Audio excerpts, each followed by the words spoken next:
중국의 유명한 선교사인 허더스 테일러를 우리는 누구나도 잘 알고 있습니다. 허더스 테일러가 우리를 향해서 이런 말을 하였습니다. 삶의 문제는 환경이 얼마나 어려운가가 아니다. 삶의 진정한 문제는 하나님과 당신의 관계이다. 당신이 전능하신 하나님과 얼마나 가까이 있느냐. 그것이 진정한 중요한 삶의 문제이다. 이게 바로 영성입니다. 영성. 우리가 영성만 올바로 회복되어 있고 잘 서 있으면요, 우리의 모든 삶의 문제는 그런 어려움이 크지 않습니다. 삶의 문제는 여러분 기억하세요. 주어진 환경, 상황이 아닙니다.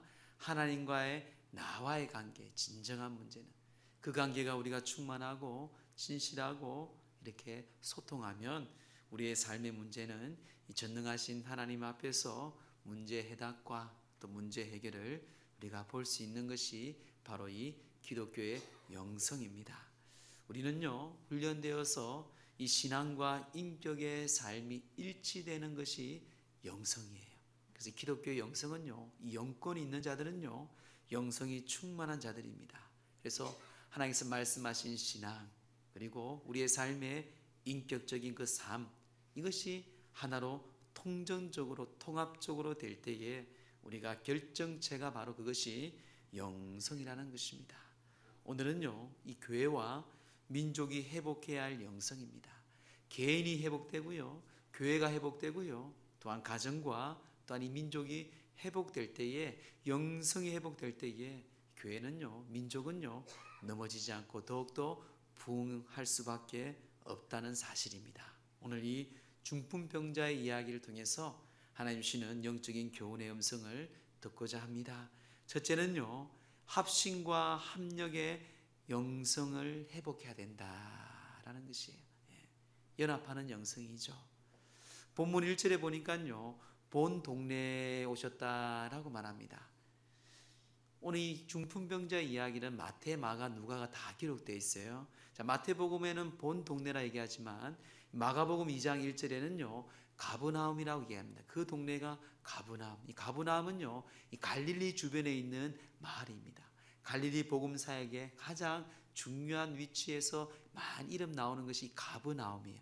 그 동네의 명칭을 정확하게 이야기하고 있습니다. 자, 그런데요, 이 마태복음에 보면 이 마태가 가끔 중요한 사건이 있으면은 이 감탄사, 강조하는 감탄사를 많이 씁니다. 그게 헬라어가 바로 카이와 이두입니다. 이 카이와 이두는요, 이것을 꼭 좀 더 눈여겨 보시오라는 그런 의미의 이 강조하는 감탄사입니다.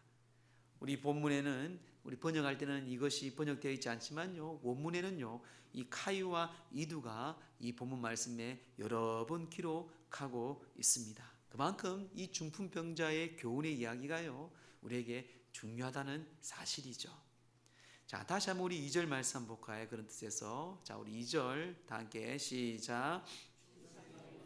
중풍병자를 사람들이 데리고 오거늘 예수께서 그들의 믿음을 보시고 중풍병자에게 이르시되 작은 자야 안심하라 내 제사함을 받았느니라. 아멘. 자, 중풍병자를 사람들이 데리고 왔다고 합니다. 또 같은 게 마가복음 2장이 같은 중풍병자 이야기죠. 2장 4절에도 사람들이 한 중풍병자를 네 사람에게 메워 예수께 왔다고 좀 더 구체적으로 기록하죠. 또 누가복음에는요, 한 중풍병자를 사람들이 침상을 메고 예수 앞에 들여놓고자 하였다고 이야기합니다. 즉, 이 중풍병자는 보니까요, 모든 이 팔과 다리를 쓸 수 없는 것 같아요. 그래서 꼭 사람이 부추가 아니라 사람이 다 이 전신을 들어야만이 그가 움직일 수 있는 그런 상황이었던 것 같습니다. 사람들은요, 이 중풍병자 한 사람을 살리기 위해 예수님의 소식을 듣고 예수님께 모시러 가기 위해서 모든 사람들이 합심하여 합력하여 그에게 성과 섬김을 베풀었다는 것입니다. 그런데 마가복음에서는요, 여기서 끝나는 것이 아닙니다. 마가복음, 누가복음 좀 더 구체적으로 이렇게 얘기합니다. 마가복음 2장 4절에 무리들 때문에 예수께 데려갈 수가 없으므로 그 계신 곳에 지붕을 뚫어 구멍을 내어 중풍병자를 누운 상을 달아내리다. 상상이 되시죠? 예. 또 누가복음에도 똑같이 말씀하고 있어요. 누가복음 5장 19절에도 지붕에 올라가 귀화를 벗기고, 좀 누가는 좀 더 구체적으로 묘사를 하고 있습니다. 그 귀화장을 벗기고 병자를 침상채 무리 가운데 예수 앞에 달아 내린다고 말씀에 우리에게 점하고 있습니다. 예수님께 왔는데 사람들이 무리가 많아서 가지 못합니다. 그들은 거기서 포기하지 않습니다. 다시 한 마음으로 합심하여 협력하여 지붕에 올라가서 그곳에 지붕을 뚫고 예수님께로 내려 보냅니다. 자, 그들은요, 지붕을 뚫었으면 수리비도 줘야 돼요. 또 그들은요, 자기의 전혀 유익이 없습니다. 그런데 그 환자를 위해, 중풍병자를 위해서 그들은 물심양면으로 합심과 협력했던 것을 우리가 볼 수가 있습니다. 사랑하는 성도 여러분, 이 나라 민족이 지금 필요한 게요, 돈이 아닙니다. 훌륭한 사람도 아니에요. 우리가 이 나라 민족을 사랑하면서 합심하여 한 마음으로 합력하여 우리가 선을 이루어가는 것이 제일 중요합니다. 특히 우리 기독교인들은요, 조금 손해보더라도요, 우리는 이 나라 민족을 위해서 기도하고 세상에 나가서 우리가 예수 그리스도 안에서 한 마음으로 한 뜻으로 이 영성을 회복해야 됩니다. 이게 바로 연합하는 영성이에요. 남들은 아니오라고 말할 수 있습니다. 남들은 의심할 수도 있습니다. 남들은 저희는 도저히 할 수 없다고 말씀할 수도 있을 거예요. 그런데 우리는요, 해야 합니다. 왜요? 하나님이 우리에게 주신 명령이기 때문에. 주님은 그 작은 사건을 통해서 얼마나 큰 일을 하는지를 모릅니다. 그리고 주님의 손에 의탁하는 거예요. 자, 2절 말씀 보세요.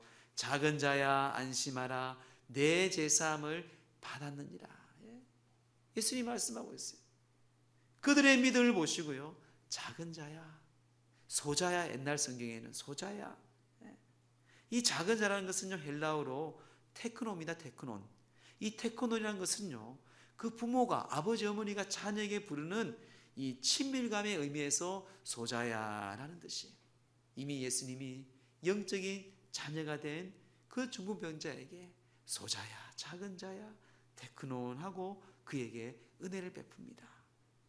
중요한 것은 중풍병자 친구들이 합심하여 합력하는 믿음을 보시고 그 중풍병자가 기적적으로 고쳐졌다는 것입니다. 이 나라 민족, 교회, 여러분 가정, 여러분 개인적인 직장에 속해 있는 사람도 마찬가지입니다. 내 한 사람 줌이야. 그러면 그 공동체는 망가지게 되어 있어요. 하지만 내 한 사람이 다른 한 사람을 섬기고 그 한 사람이 또 다른 한 사람이 함께해서 그 공동체를 섬길 때에 그곳에는요, 우리와 생각하지 못한 더 부흥이 넘치고요, 더 기적이 넘치고요, 더 은혜가 넘칩니다. 이게 바로 공동체의 영성이에요. 이게 여러분 합심과 합력할 때 주는 하나님께서 주신 연합하는 영성입니다. 가정도 마찬가지고 교회도 마찬가지고 이 나라와 민족도 마찬가지입니다. 우리 모두 십시일반 한 마음으로 한 뜻이 되어서 교회를 섬기고 가정을 섬기고 민족을 섬길 때에 부흥하는 거예요. 구역원도 마찬가지입니다. 구역장과 함께 한 마음이 되어야 되고요, 교회도 이 담임 목사와 우리 성도들과 한 마음으로 한 뜻이 될 때에 더욱 하나님께 큰 일을 할 수가 있고 하나님도 큰 기적을 통해서 우리에게 나타날 수 있다는 것입니다. 로마서 8장 28절을 기억하시죠? 우리가 알거니와 하나님을 사랑하는 자 곧 그의 뜻대로 부르심을 입은 자들에게 모든 것이 합력하여 선을 이룬다. 어떤 일이든요, 하나님께 부르심을 받은 우리들은요, 이 모든 일, 어떤 작은 일들이든 큰 일이든 합력하여서 무엇을 이룬다? 선을 이룬다. 우리가 합력할 때에 하나님은요, 그런 합심과 합력을 통해서 선을 이루는 거예요.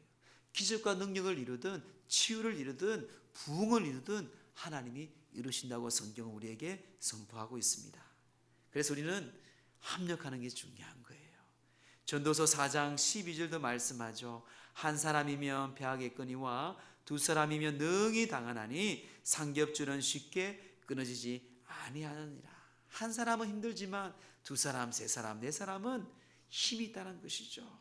또한 마태복음 18장 20절에도 예수님께서 뭐라 말씀합니까? 두세 사람이 모인 곳이면 나도 너희와 항상 함께 있으리라. 그래서 우리는 중보기도는요, 두세 사람 이상 모여야 돼요. 우리가 전도할 때도 두 사람씩 이상씩 짝을 지어서 전도하는 거예요. 다 그곳에 하나님 주시는 의미가 있다는 것입니다. 마음을 다하여 합심하고 합력하는 것, 이거는 민족을 살리는 것이고 교회를 살리는 것입니다. 영성신학자인 헨리 나우에는 이렇게 말합니다. 사람이 처음 자연인으로 태어날 때는 자신을 위해 태어났다. 그러나 하나님이 사람을 거듭나게 하실 때는 이웃을 위하여 태어나게 하신다. 이게 하나님의 역사예요. 우리는 이미 죄인으로 태어난 존재였잖아요. 다 죄인이었습니다.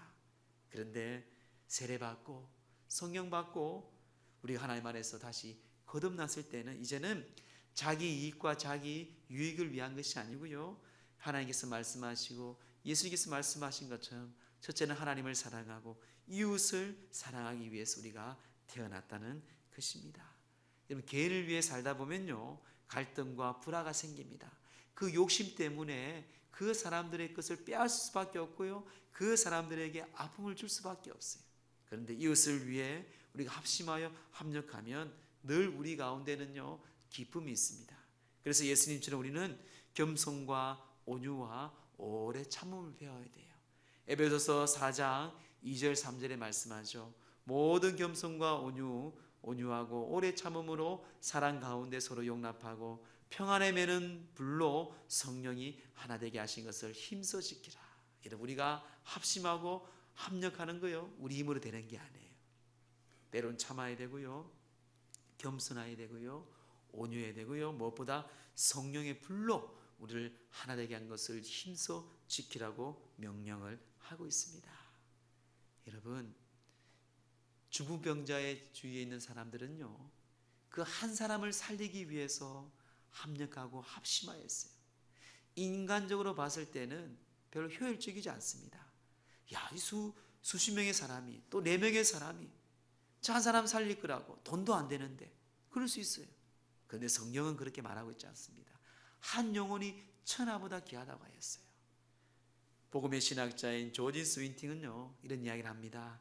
1000년을 사는 동안 단 한 명의 영혼을 예수 그리스도께 인도하고 그 밖에 아무 일도 하지 못했다 할지라도 그의 삶은 무한한 가치가 있다.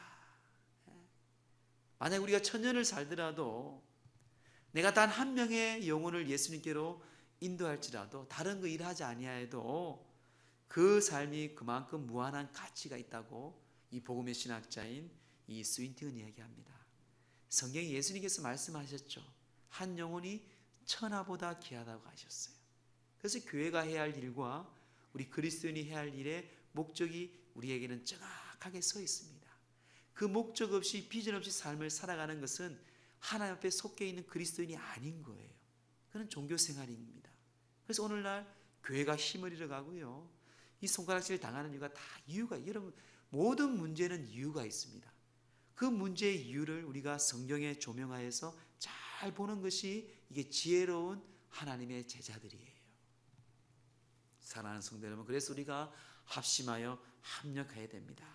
연합하는 영성을 회복될 때에 우리가 성령 안에서 하나 되어 하나님께 힘써 지키며 부흥케 하는 저와 여러분 되기를 주의 이름으로 축원합니다. 둘째는요, 진리의 복음의 영성을 회복해야 됩니다. 말씀의 영성이죠. 우리 3절 말씀 함께 합독합니다. 시작. 어떤 서기관들이 속으로 이르되 이 사람이 신성모도 가도다. 예수님이 병을 고치고 제사함을 받았노라고 선포하니까 저거는 하나님밖에 못하는데, 그 서기관은 똑똑한 사람이죠. 율법을 연구하는 사람입니다. 우리 마가복음, 누가복음도 동일하게 얘기합니다. 마가복음에는요, 어떤 서기관 하면서 이야기하고 신성모독을 얘기하고요, 이 누가복음에서는요, 서기관과 바리새인들이란 또 좀 더 구체적으로 이야기를 합니다. 신성모독, 그들은요, 신성모독 율법 안에서 갇혀 있는 사람이었어요. 하나님의 아들인 예수님을 그런 영적으로 눈으로 바라보지 못하였습니다. 그들은 율법에 이렇게 적혀 있죠. 이사야 1장 18절에 보면 여호와께서 말씀하시되 우리가 서로 변론하자. 너희 죄가 주홍가 될지라도 눈과 같이 희어질 것이고 진홍같이 붉을지라도 양털같이 게 되자. 오직 하나님만이 우리의 죄를 사할 수 있는데 네가 뭔데 어떻게 죄를 사할 수 있다. 이거는 신성모독이다. 이사야 43장 25절도 그렇게 말하고 있어요. 나 곧 하나님이 나를 위하여 내 허물을 도만하는 자다 하고 말합니다. 오직 하나님만이 우리의 모든 죄를 도만하고 죄사하지 어떤 누구도 할 수 없다. 이거는 신성모독이다. 그 당시 하나님을 모독하면 돌에 쳐 죽여야 합니다. 이게 그들의 관습이었습니다. 그들은 예수님이 하나님의 아들임을 영적인 눈에 보이지 못하였어요. 그들은 예수님이 진리이고 복음임을 보지 못하고 알지도 못하였습니다. 오히려 그를 죽였습니다. 죽이려고 했습니다. 하지만 예수님께서는요, 하나님의 아들의 권세로서 그 중보변자에게 내 죄사함을 받았다라고 선언하고 있습니다. 여러분, 오늘날도 보면요, 교회에 이런 문제를 일으키는 게 초신자들이 아닙니다. 때로는 목회자들, 때로는 교회 생활을 믿음 생활을 오래 했던 분들이, 신자들이요, 이렇게 교회에 많은 문란을 일으키고요, 또한 하나님의 복음을 정확히 보지 못하는 경우들이 참 많이 있습니다. 저도 우리 연성교회 오자마자 제일 강조한 게 말씀이었어요. 말씀. 여러분, 경험이 아니에요. 여러분 본 환상이 아니에요. 그거 안 본 사람이 어디 있습니까? 다 믿음 생활 다 보죠. 그게 중요하지 않아요. 기적이 아니에요, 여러분. 그만큼 잘 못 배워서 그런 거예요. 못 배워서. 말씀의 말씀. 그 말씀이 여러분, 우리가 하나님 앞에 잘 믿을 수 있도록 인도하게 하시는 것이에요. 그러니까 하나님이 누군지도 모르고요, 하나님의 뜻이 무엇인지도 모릅니다. 하나님의 마음이 무엇인지도 몰라요. 그냥 기적과 그냥 근데 주위에 있는 사람들은 상처받고, 딱 쉬워요. 여러분, 그 알아차기 쉬워요. 구별할 수 있는 제일 쉬운 방법이 뭔가 하면 주위에 있는 사람들을 보면 돼요. 아무리 이 사람이 목사든 장로든 누구든 병을 고치고 죽은 자를 살렸든 주위에 있는 사람들에게 선한 영향을 끼치느냐 안 끼치느냐, 그게 진짜와 가짜입니다. 예수님 보세요. 얼마나 온유하십니까? 예수님 보세요. 그래서 그러면 무엇을 쫓아가야 할지 우리에게는 해답이 있는 거예요. 여러분. 세례 요한도 세례 받으러 오신 예수님께 향하여 어떻게 말씀합니까? 우리 요한복음 1장 29절, 이튿날 요한이 예수께서 자기에게 나오심을 보고 이르시되 보라, 세상 죄를 지고 가는 하나님의 어린 양이로다. 너희들 잘 봐. 저 사람이 세상 모든 죄를 지고 가는 하나님의 어린 양이래. 어디 안 봐요. 몰라요. 진리를 모르고 복음을 모르는 어리석은 삶이죠. 오늘날 현대 우리도 심각하게 여러분의 하나님 앞에 묵상해 봐야 할 문제입니다. 그래서 찰스 스탠리는요, 하나님의 음성을 듣는 법의 책에서 5가지 우리에게 소개하죠. 하나님의 음성을 듣지 못하면 다른 음성을 들어요. 다른 음성. 첫째, 하나님의 음성을 듣지 못하니까 다른 세상의 음성, 이상한 음성을 듣는 거예요. 둘째, 또 음성을 듣지 못하니까 자기 안에 독립적인 교만한 마음이 생깁니다. 다 생각나죠, 그렇죠? 셋째는 하나님의 음성을 듣지 못하니까요, 영이 아닌 육체의 만족을 위해 그 방향을 설정해요. 그 다음에 넷째는 그 음성을 듣지 않으니까 결국 어려움을 겪게 됩니다. 다섯째, 그 음성을 듣지 못하니까요, 하나님께 준비하신 가장 좋은 것을 놓치게 돼요. 대부분 교회들 보면 기회가 있습니다. 연성교회도 몇 번 기회가 있고 또 기회가 주어지고 있는데요, 그 기회를 놓치면 안 돼요. 여러분 인생에도 가만히 보세요. 기회들이 있지 않습니까? 하나님께서 다 놓친 경우도 있고 또 아직도 기회가 있을 거예요. 여러분, 음성을 잘 들어야 돼요. 여러분, 자녀들도 마찬가지. 그게 복받는 인생이지, 우리의 음성에 내 음성에 그것은 인생에서 그리 크게 중요하지는 않은 것 같아요. 진리의 복음의 영성이 회복돼야 됩니다. 하나님의 말씀이 들려야 되고 음성이 들려야 돼요. 그렇지 않으면요, 늘 주위에 있는 사람들의 말에 불평과 불만과 원망과 시비와 다툼 가운데, 불화 가운데 나타나게 되어 있습니다. 로마서 8장 5절 6절 보세요. 육신을 따르는 자는 육신의 일을, 영을 따르는 자는 영의 일을 생각하나니 육신의 생각은 사망이요 영의 생각은 생명과 평안이니라. 이 바리새인과 사두개인들은요, 서기관들은요, 늘 율법적으로 육적인 일을 늘 자기의 중심적인 일만 생각하였어요. 결국 사망의 길입니다. 예수님은 그들을 얼마나 책망합니까? 때로는 얼마나 욕까지 합니다. 하지만 영의 생각은요, 생명과 평안입니다. 우리는요, 세상 것을 다 버리고요, 영의 생각으로 사로잡혀서 생명과 평안을 얻어서 정말 이 공동체와 가정과 이 나라와 민족을 살리는 그런 여러분들 되기를 주의 이름으로 축원합니다. 마지막 셋째는요, 관계의 영성이 회복돼야 됩니다. 관계의 영성. 자, 우리 6절 말씀 함께 합독합니다. 시작.